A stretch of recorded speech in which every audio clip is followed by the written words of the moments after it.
ಶುಭಾಶಯಗಳು. ಜೂನ್ 5ರಂದು ವಿಶ್ವ ಪರಿಸರ ದಿನಾಚರಣೆ.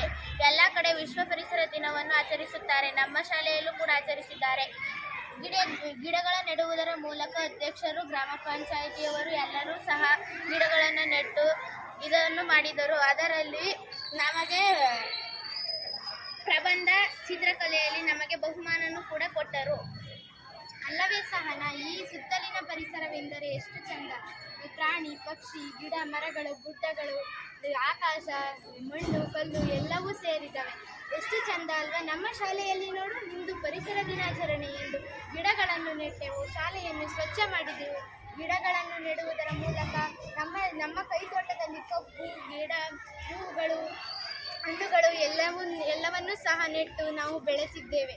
ಎಷ್ಟು ಅಮೂಲ್ಯವಾದ, ಎಷ್ಟು ಚಂದ ನೋಡಲ್ಲ ಅಲ್ವಾ ನಮ್ಮ ಶಾಲೆ ನೋಡೋಕ್ಕೆ. ಹೌದು ಸಂಜನಾ, ಹಾಗೆ ಇವತ್ತು ಕೂಡ ಬಾಳೆ, ನಮ್ಮ ಶಾಲೆಯ ಕೈತೋಟದಲ್ಲಿ ಬೆಳೆದಿದ್ದ ತರಕಾರಿ, ಸೊಪ್ಪು ಎಲ್ಲವನ್ನು ಬಿಸಿ ಊಟದಲ್ಲಿ ಹಾಕಿ ನಾವು ಊಟ ಸೇವಿಸಿದ್ದೇವೆ ಇವತ್ತು ಸಂಜನಾ. ಹೌದು ಅಲ್ವಾ? ಹೌದು ಅಲ್ಲ. ಅಧಿಕಾರಿಗಳೆಲ್ಲ ಬಂದು ನಮ್ಮ ಶಾಲೆಯನ್ನು ನೋಡಿ ಖುಷಿಪಟ್ಟು ಎಷ್ಟು ಅಭಿನಂದಿಸಿ ನಮಗೆ ಬಹುಮಾನವನ್ನು ಕೊಟ್ಟು ಎಷ್ಟು ಚೆಂದಾಗಿ ಮಾತನಾಡಿ ಹೋಗಿದ್ದಾರೆ ಅಲ್ಲವೇ ಸಹನ? ಹೌದು ಸಂಜನಾ, ತುಂಬಾ ಖುಷಿಯಾಯಿತು. ನನಗೂ ಕೂಡ ಖುಷಿಯಾಯಿತು. ಪರಿಸರ ರಕ್ಷಣೆ ನಮ್ಮೆಲ್ಲರ ಹೊಣೆ. ಕಾಡನ್ನು ಬೆಳೆಸಿ ನಾಡನ್ನು ಉಳಿಸಿ. ಧನ್ಯವಾದಗಳು. ವಿಶ್ವ ಪರಿಸರ ದಿನಾಚರಣೆಯ ಶುಭಾಶಯಗಳು.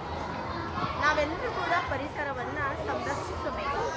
ಏಕೆಂದರೆ ಪರಿಸರದಲ್ಲಿ ಇರುವಂತಹ ಮರಗಳು, ಗಿಡಗಳು, ಪ್ರಾಣಿ, ಪಕ್ಷಿ, ಕಲ್ಲು, ಮಣ್ಣು, ಗಿಡ, ಮರ, ಬೆಟ್ಟ, ಗುಡ್ಡ, ಗಾಳಿ, ಬೆಳಕು ಎಲ್ಲವೂ ಕೂಡ ಪರಿಸರದಲ್ಲೇ ಸಿಗುವುದರಿಂದ ಮಾನವ ಪರಿಸರದಲ್ಲಿ ಫಲಾನುಭವಿಯಾಗಿದ್ದಾನೆ.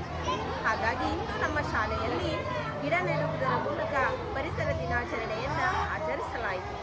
ಜೊತೆಗೆ ನಮ್ಮ ಶಾಲಾ ಕೈತೋಟವನ್ನು ಕೂಡ ಸ್ವಚ್ಛತೆಗೊಳಿಸಲಾಯಿತು. ಮಕ್ಕಳು ಕೂಡ ಸಂಭ್ರಮಿಸಿ ವಿವಿಧ ಸ್ಪರ್ಧೆಗಳನ್ನು ಕೂಡ ಪಾಲ್ಗೊಂಡು ಭಾಗವಹಿಸಿ ವಿಜೇತರಾದರು. ಅವರಿಗೂ ಕೂಡ ನಾವು ಬಹುಮಾನಗಳನ್ನು ವಿತರಿಸಲಾಯಿತು. ಹಾಗಾಗಿ ಎಲ್ಲರಿಗೂ ಕೂಡ ನಾನು ಮತ್ತೊಮ್ಮೆ ವಿಶ್ವ ಪರಿಸರ ದಿನಾಚರಣೆಯ ಶುಭಾಶಯಗಳನ್ನು ಹೇಳುತ್ತಾ, ಪರಿಸರ ಸಂರಕ್ಷಣೆ ನಮ್ಮೆಲ್ಲರ ಹೊಣೆ. ಹಾಗಾಗಿ ಎಲ್ಲರೂ ಕೂಡ ಪರಿಸರವನ್ನು ಸಂರಕ್ಷಿಸಿಕೊಳ್ಳಿರಿ, ಮನೆಗಳಲ್ಲಿ ಗಿಡ ಮರಗಳನ್ನು ಬೆಳೆಸಿರಿ ಅಂತ ಹೇಳುತ್ತಾ ನನ್ನ ಮಾತನ್ನು ಮುಗಿಸುತ್ತೇನೆ. ಎಲ್ಲರಿಗೂ ಶುಭವಾಗಲಿ.